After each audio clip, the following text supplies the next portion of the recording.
game. Well, you know what? Oh, my gosh. Let's take it from the very top. Right back from the top. What did you say in the beginning, Oh, Santa? my gosh. Guys, finally an invention to keep your T-shirt cool during the summer. A lot of people like to take shots with their dad, but have you ever shot your dad? Plus, we have a touring comedian and SNL writer, Rosebud Baker, with us today. Guys, this is Side Dish. The world is yours. We're getting it. We're going. Yo, the crazy thing is that everybody that was watching when the sound was off, you missed a treat. We told you who killed Tupac, Biggie, and who really shot JFK. Okay, all right. We're not repeating it. We're not repeating it. Oh, and who shot JR, if anyone remembers that. All right, we're just going to get right into it. Man, HK, I don't think you've seen this video. I'm really excited to share it with you. Let's get it. Okay, it's hot. It's hot outside during the summer, especially here in Atlanta. You ever catch yourself doing this to cool off? No. No? I'll be wearing them shirts. I shop at Costco a lot, right? And the only clothing items I buy from there sometimes are these shirts and undershirts. They have this brand called Cool, and they literally will keep you cool. Okay. They also make underwear too, so like I don't really sweat a lot. All right. Okay. Well, Japanese inventor Kabuza Shibata has something that at the very least I need. Let's check this out.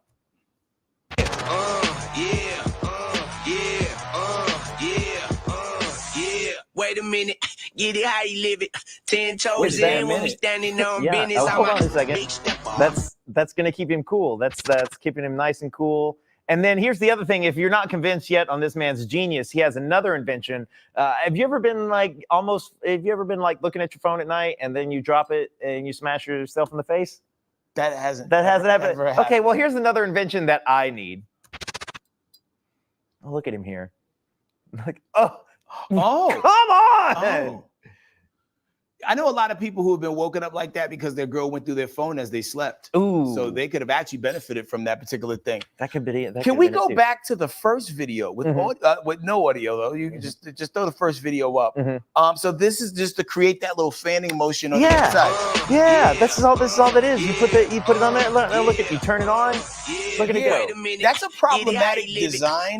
Is it? Because if you're sitting down, right, and it's just moving like that, people are gonna want to know where your hands are. But what if they're up here talking and you're just nice and cool and comfortable because your shirt's being flapped? Either they're gonna people might assume that you're really talented of puppetry of the penis, or you're just really excited to see that person and unexcited, then excited again, then unexcited, then excited again. I'm pretty sure that's the same thing. But I don't know. I don't know. That's wild. I like when people think outside of the box and come with new things that actually could benefit mankind. It's all the countries that lost wars, man. They be figuring it out. They really have the best stuff, don't they? They really do, because they really had to get it out of the mud and ashes. Oh, and that's a dope. That is a dope design. So shout out to him. Did you catch his name? Yes, Kabuza Shibata. Don't he have that song "Everybody in the Bar Get Tipsy"? Is that? That's Shabuzi? Shabuzi. And his name is? Kabuza. They got to be related, right? Yeah, they're pretty close. They're cousins. All right. Well, in other Femi news, all right, Machine Gun Kelly. This guy's a little bit everywhere these days. He's still with Megan Fox and her thumbs, from what I understand. Okay. And he threw out the first pitch at the Guardians-Cubs game on Tuesday, but instead of throwing it to the catcher, he did something very brilliant. Take a look. Okay, here's the windup. What? Oh, flip the script. Yo, for a second, I thought you saw Brian Austin Green. No, they don't have beef. But do they?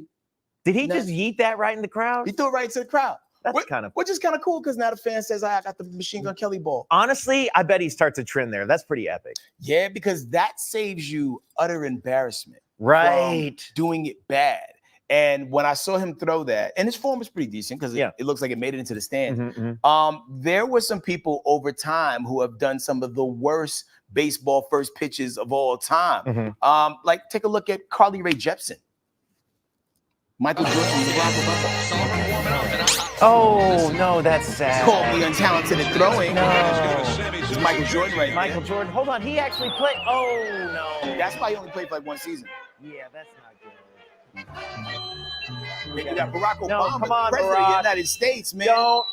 Okay. All right. Well, that got there. He got there. He was trying to throw that ball to Canada. It was a foul. Yo, 50 Cent was terrible. No, 50. Oh, my gosh. Missed PE unit. Oh, that's bad. Yeah.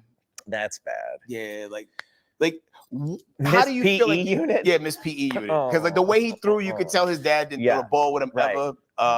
Which I guess kind of checks out because I think his dad, he didn't know his dad. Yeah, that. That's just terrible. Now, all of a sudden, the sadness of those pitches is like falling onto me. You know. The funny thing is, like, when that happened, everybody was flaming him, and he's like, "Yo, that wasn't 50 Cent. That was Curtis Jackson." Yeah, he passed the buck on that one. Pretty hilarious. Yo, but you know, like, how do you feel like you would fare in a throwing of the ball situation? Oh, I am bringing the heat to the catcher. Like, you're not going to bring me out to throw the first pitch. Like, I haven't been practicing for 2 weeks straight. Yeah, I mean, like, I'm gonna practice with all types of balls. I'm gonna do baseball. I'm gonna do softball. I'm gonna do like the little blue handballs that people used to do, like in the courts back in the day. Tennis, just so I could know the lay of the land, so I can really like perfect my pitch and throw. Because them things are forever. No, yeah, exactly. Your loss lives forever. But that's the other thing is like, no one's playing a video of 50 throwing it just right. Here we are talking about it because years later. MGK got it figured out though. Yeet it right into the crowd. That's the best. They're gonna love that, man. So big shout out to them for at least giving it the good old American try. Okay, I'm pretty excited about this, dude. You know, guys, we have a super cool guest today. She's a comedian, actress, an Emmy award-winning writer known for writing for sketch shows like That Damn Michael Shea, Inside Amy Schumer, and Saturday Night Live. She's currently on tour. She's playing at the Punchline here in Atlanta this weekend. Please welcome Rosebud Baker. Hey, come on out, come on out. Thank you so much for coming. Thank you for coming. Hey, yo. Thank you so much. Can you guys see my Terminator mic pack yet? Absolutely. How's it going? The rise of the machine. Yes, yes. Good to be here. Is this your first time in Atlanta? It is not my first time in Atlanta, no. I think the last time I was here, I was like a brand new comic. Though. Okay. So I don't really, I barely remember being here. Okay. Not to say that I was drunk the whole time. Sure, but right, it was a blur. Got it. You know, and as you like, you know, started your comedy journey, right? Yeah. Like everybody has that, you know, oh, well, people tell me I'm funny. I'm gonna go for it. Yeah. What was the final straw that made you like dive head first and go all the way in? I think honestly, it wasn't like everyone telling me I was funny. It was like years and years of just finding out that I was unemployable in every other sense of the word. So then finally just being like, I think I'll just try stand up for fun while I think about my next career change. And then I just kept doing it for a long time until I got paid. That's good. I like that persistence. Heavy relatable on the no other career paths option. No, it was truly unemployable. Nowhere else to go. Yes. What will be the one that sticks? Okay, I want to give you a congratulations. You and your husband, your little baby girl's about to be a year old, right? Yes. And this is your first child? Yes, yeah. First one. There we are. Yes, yeah. Isn't she hideous? No, What I'm a just kidding. horrifying. What is it like when two comics decide they're going to bring a life into this world? I honestly, I don't. It's crazy. It's just crazy. Like I don't know how we're doing this. It feels like we are two dead people walking because we're just constantly in survival mode. I mean, we brought her on tour and it's been incredible. You know, it's a different vibe touring with a baby. You're just wearing everything you own on your back. You're crouching in corners at the airport and like feeding each other out of like squeezy packs. It's not as dignified as I remember it being before. Got you. But it's been fantastic, and she's seen so much of the world already, and she's so funny. She's just like a little.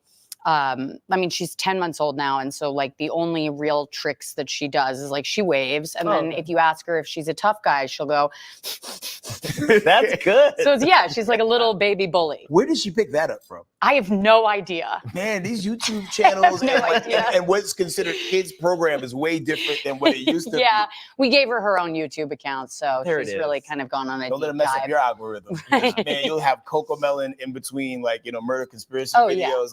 My stuff is all jacked. Oh yeah, it's Miss Rachel and 9/11 conspiracy theories mostly. What do you think really happened? Oh, see, hold on. This is about to take a turn. I'm just kidding. You're talking to the conspiracy theory demonetized channels. Who's got better baby content out of the baby between you and your husband? That's such a disgusting question. No, I honestly like. I've tried to not do as much content. Like he's done baby content. I can't help but post pictures of her because I'm obsessed.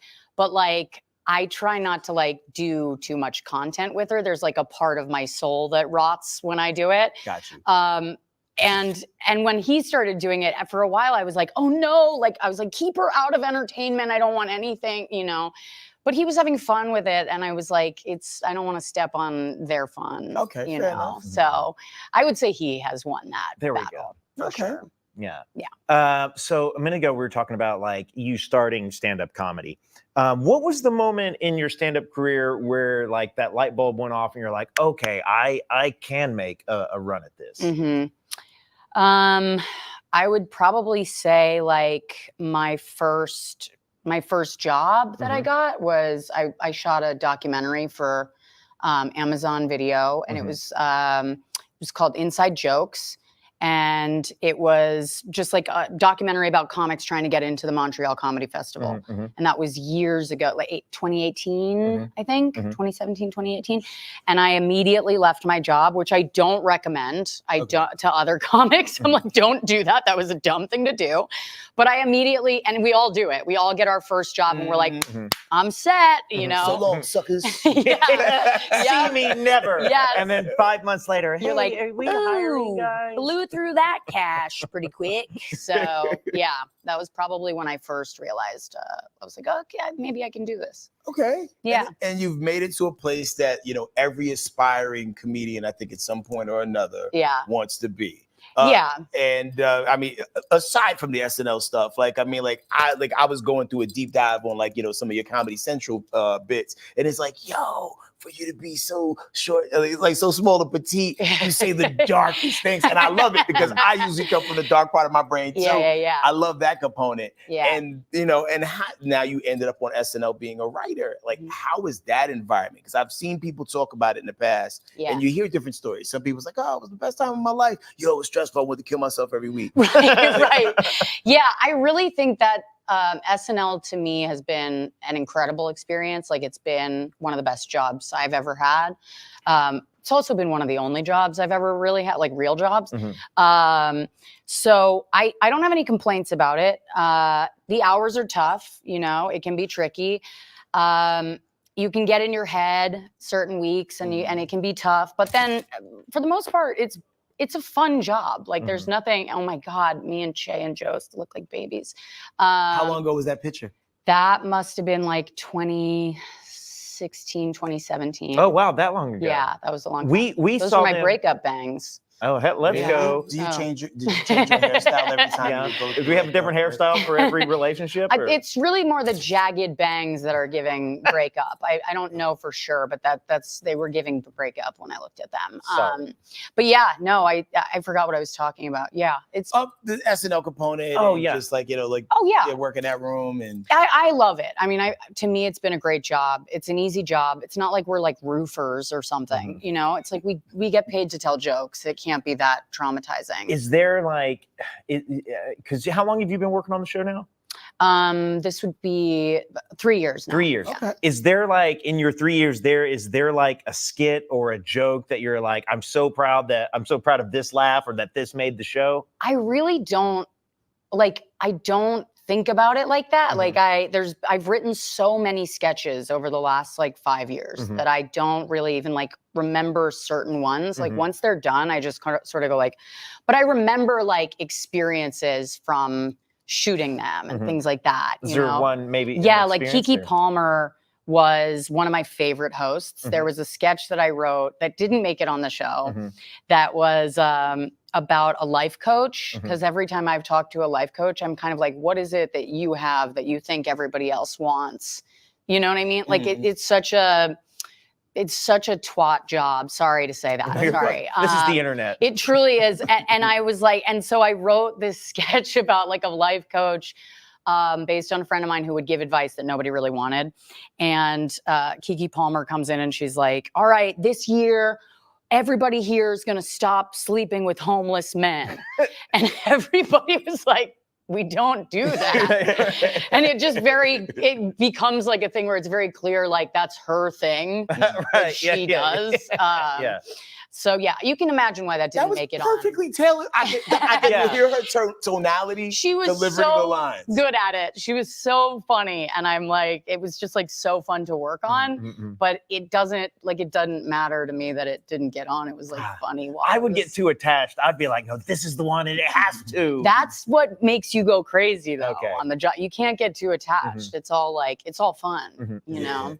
Has there ever been a situation where, all right, your sketch did make it, but the person who you wrote it for was completely butchering your words, and it was just like, yo, man, I would have rather this just not got used?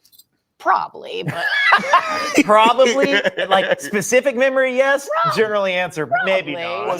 Was it anything this season? I'm not gonna say that on any. I'm not gonna say. Okay, but some people be like, I don't care. For sure, yeah. No, there's like, there's stuff that you're like, oh man, I guess when I wrote that, I heard it funnier than it is. You know what I mean? We both, HK and I have both done comedy around Atlanta, like different little clubs, stand up and that stuff like that. And that happens with like things that you write for yourself. Yeah. You're like, this is really funny, and they're gonna laugh hard, and then they don't. Oh yeah. I mean, all the time when you're like, oh yeah, this is absolute. They're gonna carry me out on their shoulders, and then it just you're like, or not. It's humbling, you know. It humbles you every day. One of the things I want to get, and then we have some other topics that we're going to get to, is you're currently on tour. You're in Atlanta this weekend. One of my favorite little things that you posted was like you asked your SNL castmates if they would help. If they would help promote your tour. Yeah. HK, I don't know if you've seen this video. I try to always be surprised. So like I wanted to see it in real time. Okay. I think this is so fun. Can we roll this clip? So I had the bright idea to ask my coworkers at SNL to help me promote my tour. This is how it went. Jay, will you do a promo for my tour? Okay. My show for me, guys.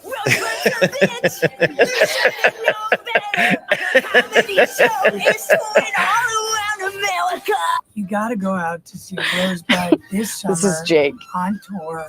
Now I have a baby. That's not the name of the tour. It's called Kidding Around. That's a bad name. That's a bad. Just try one. This is my favorite one. I would really love to, but I'm thinking about the fact that you told me I was not fit to be a mother, Rosebud. Oh, she's pregnant? No, that was for a sketch. That was great prosthetics. That was for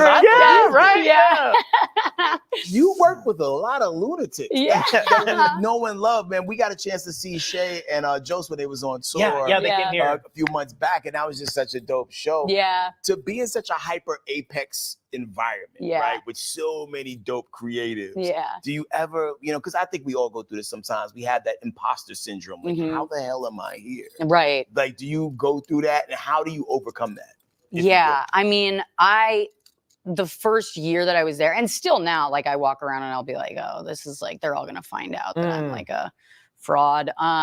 But I also am just like, there's some kind of like, it's sort of self-centered to think that way. You know, you don't think of it as self-centered because it's like, but there is like a self-centered fear about it. So I just kind of am like, oh, stop thinking. Nobody's thinking about you. Oh, yeah. It's the idea that other people are thinking about Yeah. me. I'm They're like, thinking no about one's themselves. No one's thinking about you that's what my mom would say to like comfort me. And at first I was like, that's sort of mean. And then I was like, oh no, actually that should be a very comforting thought. Yeah. No one is thinking about you. They're very all freeing. Thinking about themselves. Cool. We're about to dive into the topic pool for a second, but before we do, I just wanted to, because there's a lot of people who want to get into certain aspects of the biz, right? So to people out there who are maybe trying to figure out, how can I break into entertainment or, specifically comedy? What is the first step that they need to take to get that ball rolling?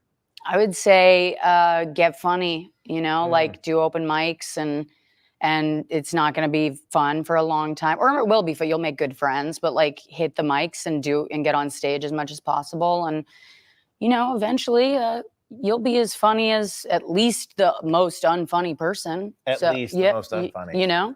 So you will get fun. Like, I think it's possible to get funny. I think you can learn funny. You can. I think there are some things that you can't learn, but I do think you can learn funny. You might not be able to learn genius funny, right? But you can learn funny. Yeah, absolutely. I mean, I haven't learned. I still am just like, am I funny? There's a lot. There's a lot of days where I'm like, is this funny? So eventually you get there, you know? Yeah, practice makes perfect, as they say. So, hey, get funny, ladies and gentlemen. Go get good luck to you all. funny. So, you want to hang out with us for a few? We're going to dive into some topics. There's so many things we to get only to. have the most highbrow topics here. Oh, good, because I would walk out if it weren't. Cool. There's people out there doing fantastic things. And, and there was a man who allegedly shot his father. But what he shot his father over will blow your mind. Now, me and Tanner, we play this game called. Oh, no, don't hit her with this. Oh, we got to. Oh, Rosebud, I'm so sorry. I know you're going to have an amazing opinion on it. Okay, so this. Whose cousin do you think did this? Okay, and by whose cousin, you need to like openly and like, was it like perhaps one of my cousins or one of your cousins? Okay. Or maybe like one of HK's cousins. Okay. Or maybe an invisible cousin that represents all the other people out there that could have possibly have done whose cousin.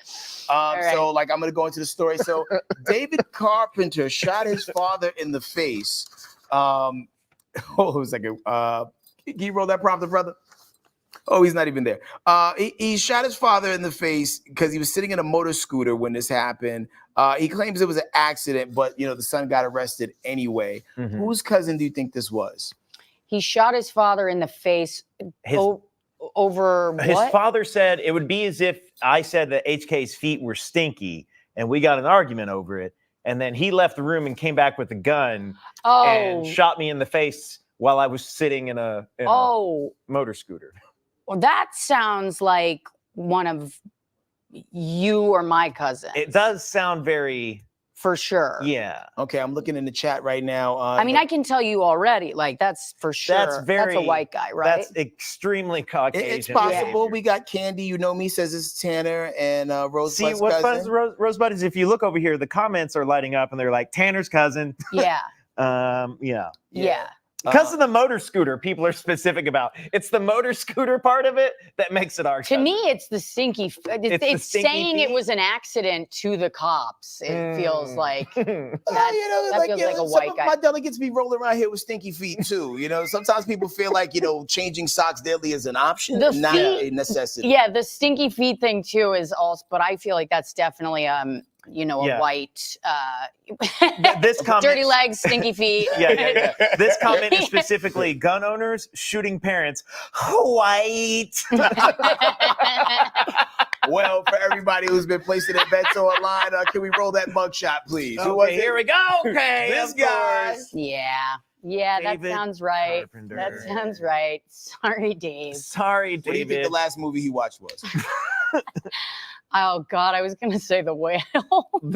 Wow, it was Oscar nominated. It was. I'm sorry, that was the first thing that came to mind. Maybe he appreciates fine cinema, Rosebud. A whale. He went to see the guy who was in The Mummy. Also, this is a good time for Rosebud to find out that like a lot of people who are in prison watch this show. Oh yeah, and so he could have seen you say great. That. Awesome. Okay, well, I'll give you my address at the end of it. Cool. What else is cracking, Tanner? Okay. This one is so funny to me. So Bethany Frankel, former Real Housewife of New York, she had to apologize to John Mulaney over missing his show over the weekend. Evidently, she put in a request. She had to apologize? Yeah, well, she has issued this apology. To apologize. Yeah, so she requested these seats at his show. They marked off 2 seats for her, put her name on them in the front row. And then like Mike Birbiglia, who opened for her, came out and joked about how she wasn't there. And then Mulaney himself comes out and he opens the show with, "Good evening to everyone but Bethany Frankel." And then she took to TikTok and said she was like essentially over socially stimulated. And so I was curious, like have either one of you been thrown off by someone who was like in the crowd or not in the crowd when you're performing? No, but I will say that if there's 2 seats that say Bethany Frankel on them, I'm gonna bring it up. I'm gonna roast them. They're having fun. Yeah. And she's like problematic a lot, it seems. There's always something going on with Bethany Frankel. There's always something going on with Bethany for sure. I feel like Tyra Banks. We were rooting for you. We were all rooting for you, but you make it hard to root for you sometimes. Man. Like, especially front row seats. How much you could have sold those tickets and for? Also, it's not a social event. You're watching someone else talk. You're not. It's saying you're over socially stimulated. It's like, all All right. Well, you're kind of like watching a show outside. You're not talking to anybody else. You're not part of the show. You get to go sit in a dark room, right, and just enjoy yourself. Yes, yeah. But listen. There's a lot going on with Bethany. You're right. Fair enough. Wait, so hold on. It hurts my heart when I see people leave, like, like while the show is going on. Oh, yeah. It's like, I still got a couple songs go. Yeah. Stick around. Yeah, I don't care. The bangers are coming. Don't miss the closer. You know what I'm saying? Exactly, right. I know it's after midnight, but like rock with the kid. Right, yeah. I actually completely get it. I'm like, get out of here. Like, really? If they're leaving, I can't have been doing a good enough job to make them stay. Do you know what I mean? If they're leaving the show, then I'm like, I guess the show is over. I feel like I've failed them more than anything. Oh, I make excuses for everybody. It's like, they probably only had to sit it to about 11:45. Yeah, that's good. That's good. It can't be me. I'm killing it. Right. Yeah. I'm awesome. Right. Yeah. I practice. Of course. Flawless. Everything. Let's see. Nate Bay said John Mulaney is hilarious. Another great guest idea. And man. So, Mulaney has popped through the show from time to time. Yeah.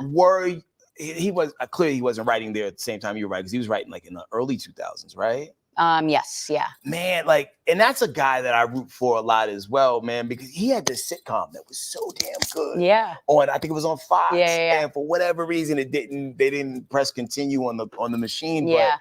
But well, he's killing it now. So. Oh yeah, crush. Yeah, the Everybody's in LA thing Everyone's that he in LA. did is nominated for an Emmy of some sort, and it's just dope to see people think outside of the box and keep it rocking. Oh wait.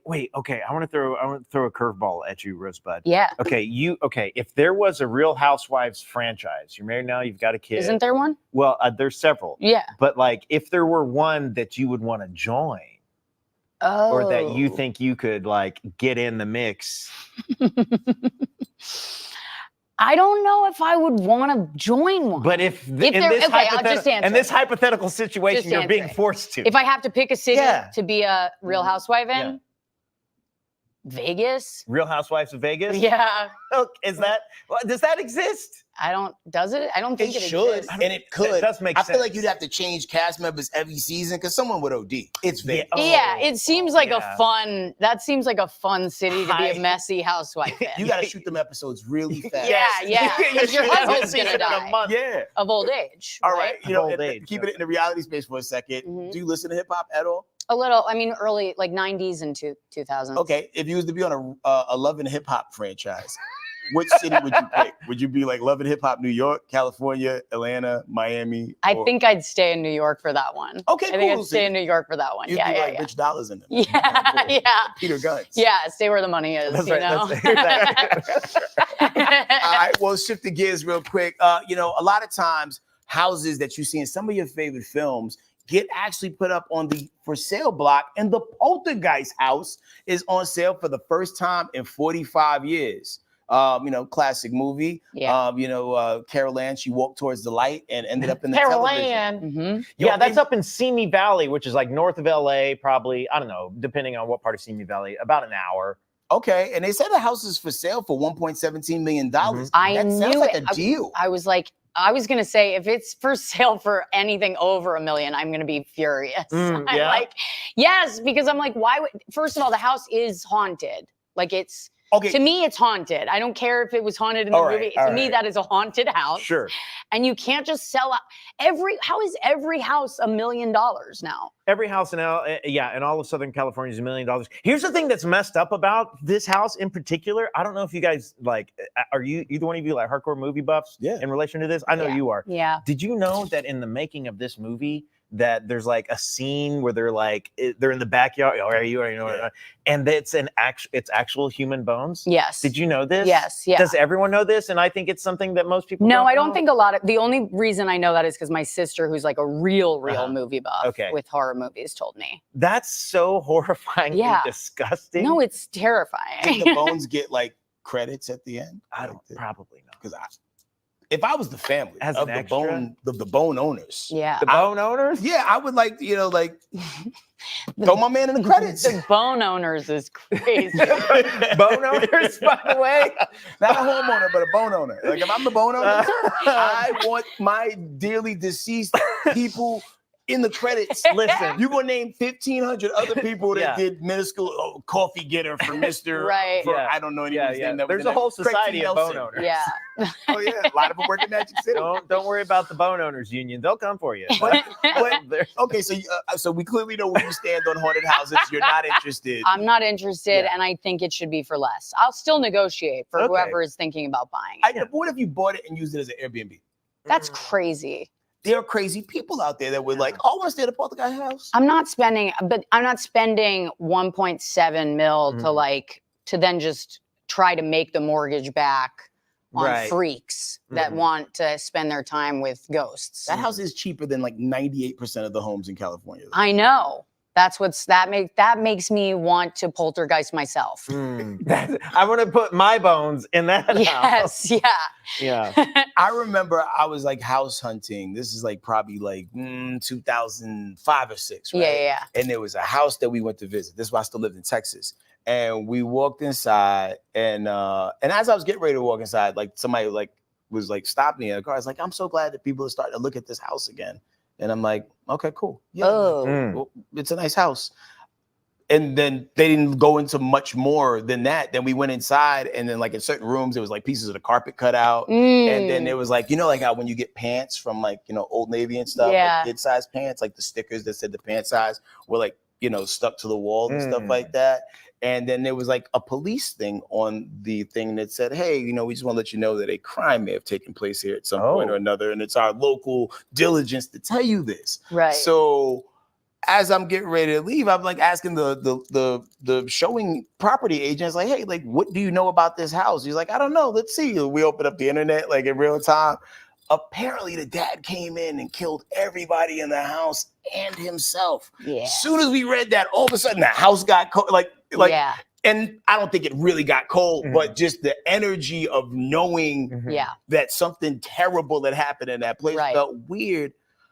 However, the price that they was trying to sell a house for was But a deal's a deal. Wait, I'm confused as to the Old Navy stickers I'm kind of stuck on. Did he pull the tag off of the pants before he stabbed them? No, he shot them. But I think when the kids would get new pants, they would just take the stickers I off remember and that. just I put them remember on the being a thing. kid and I'd get new pants and I'd like put the little sticker in like my closet. And then my dad would run in and shoot me in the leg. Yeah. Then I hear the click clack and that's when I hide under the bed. Man, I mean, it was a terrible thing to find out, and I'm a sucker for information, so I started doing the Googles. If anybody wants to look it up, it's a house on Cimarron in Carrollton, Texas, off of Hebron Road somewhere. Yeah. But I even had to call my grandmother about it. It's like, hey, grandma, man, like I found his house. It's worth this, but they selling it for blah blah blah, and it didn't happen recently. It's like, don't buy that house, boy. That's what my grandmother said. Yeah. So we didn't buy the house. Yeah. It continued to be on the market for like 2 more years. Yeah, Someone yeah. eventually bought it. Yeah, So that was terrible. the murder house. It's hard to beat the murder house rep. Right. You know what I'm saying? Yeah. Rosebud, we got some very special birthdays. About to put you on the point again. Okay, so it's Jennifer Lawrence's birthday. She's 33. Awesome. It's Joe Jonas's birthday. He's 35. It's Ben Affleck's. He's 52, and it's Anthony Anderson's. He's 54. You can only give one of them a birthday cake. I'm gonna go with Jennifer Lawrence. Giving J-Law the birthday? Yeah. Everybody says our voices sound the same. Really? Oh, I yeah. can hear that. Yeah. I can hear that. Interesting. Yeah, we're like voice twins or something. That's So, a good person to give. I'm giving her my cake. Yeah. Yeah. Because Yeah. Anthony Anderson, he be in them diabetes commercials and he shouldn't have cake. Aw. I just saw one. He's lost a lot of weight. because he stopped eating cake. He's taking care of his health. Yeah. It's important. So big shout out to everybody who celebrated a birthday today, and big shout out to Jennifer Lawrence. She needs to do It's been a while since we've seen her in something, huh? No, she was in a movie earlier this year that I can't remember because my brain, since having a child, is Swiss cheese. But she was in a great movie this year. Does she have a bow and arrow in it? No. Okay. Those are the movies I remember. No like bow and either arrows. she's blue or has a bow and arrow. Those are the Jennifer Lawrence. You're talking about movies that- X-Men and Yeah. the Hunger Games. Yeah. True story. This is 100% true story. A friend of mine does voiceover work as Danny McBride when Danny's not available to come in and like dub his own lines. Yeah. So they'll hire my buddy. I mean, he sounds, if you were to close your eyes, you go, that's Danny McBride. So Rosebud, what I'm saying Yeah. is you could get in as J-Law. Oh my God. So if she's watching, I have a future. You A have a vocal future. doppelganger. Yeah. I mean, your future is now. You're chilling. Yeah, you're crushing it. It's clearly. extra cheese on top of what you're already doing. Right. Go. Yeah. So big shout out to them, and then we're hanging out with J-Lo as a vocal stunt person. Hell yeah. Rosebud Baker in the building. I gotta send a major shout out to John Cena. You know, a lot of people know him from wrestling. Some people might know him now mostly because of Peacemaker, but he has a brand new movie that drops today on Amazon Prime Video, and it's called Jackpot. And everybody in the movie theater yesterday hit the jackpot when a major announcement was made in real time, and we brought this special guest out.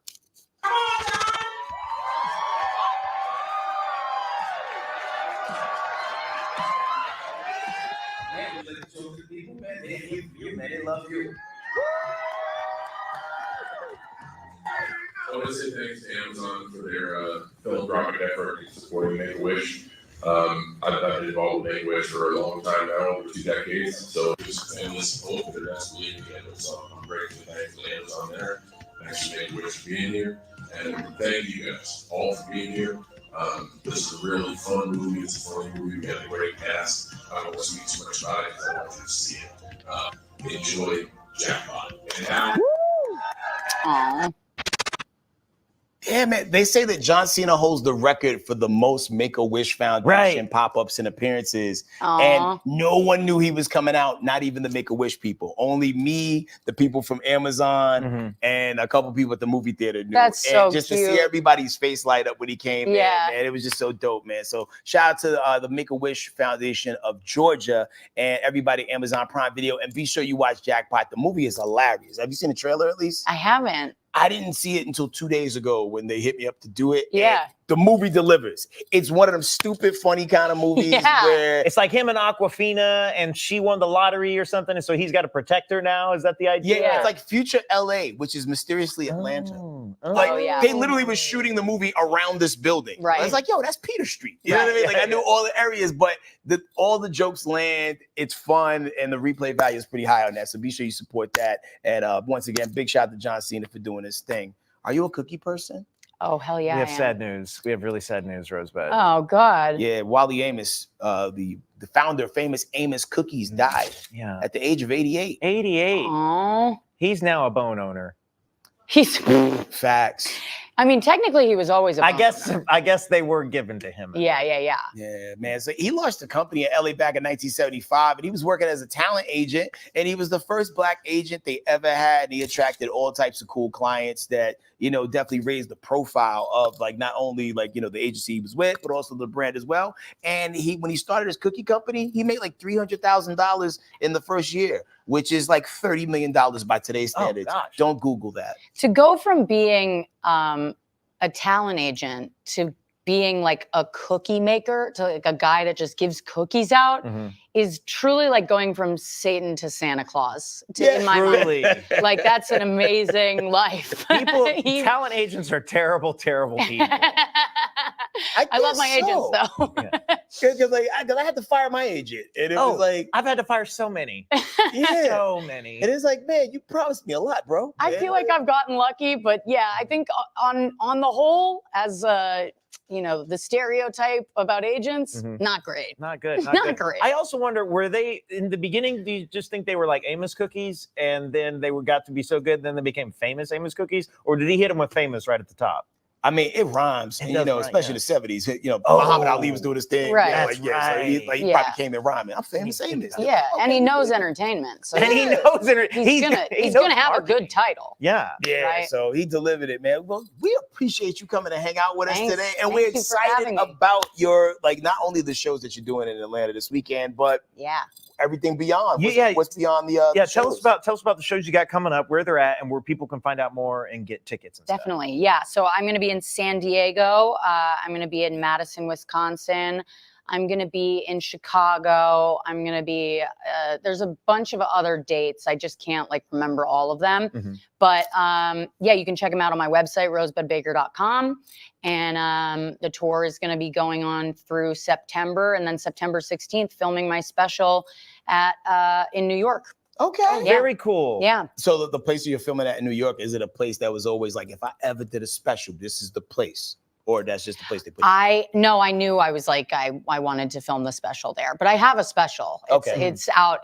I filmed it in Zanies. It's currently on YouTube. Yes. Right. It's called Whiskey Fist. Yes. It's available right now for anybody who's looking right. on YouTube for it. Yeah. Okay, cool. Yeah. Did you ever get a new cat? I never got a new cat. Did you get a new dog? I did get a new dog. That's what's up. Yeah. If you watch our previous content, it'll all make sense. I love the way your mind works. If people want to follow you, Rosebud, where can they go? They can go to rosebudbaker.com. They can go to Rosebud Baker on Instagram, TikTok. I am no longer on Twitter. What did you do? I just, me and Elon get into it. Had enough of it. Yeah, same. Like directly, you was going head to head? No, no, but I would fight him. You'd win. And then, that's pretty much it. Just find me online. Cool. Yeah. Google her, folks. Do it. Get out and see a show. We're going to get out this weekend. Yeah. We're going to get out and see you this weekend at the Punchline. Hell yeah. That'll be so great. Can't wait to see it. And before we roll credits, right? If there was a conspiracy that you wanted to make up right now before we go, what would it be? I'm not real.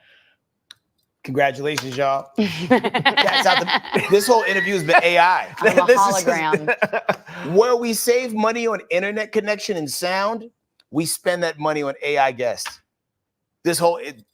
Ta-da. Thanks for watching Side Dish. We'll see y'all on Monday. Thanks, guys. Thank you, all right, guys. Thank you so much. Catch up. Thanks. Thanks for coming out, Rosebud. Near you, all right? See you guys. Bye. Bye.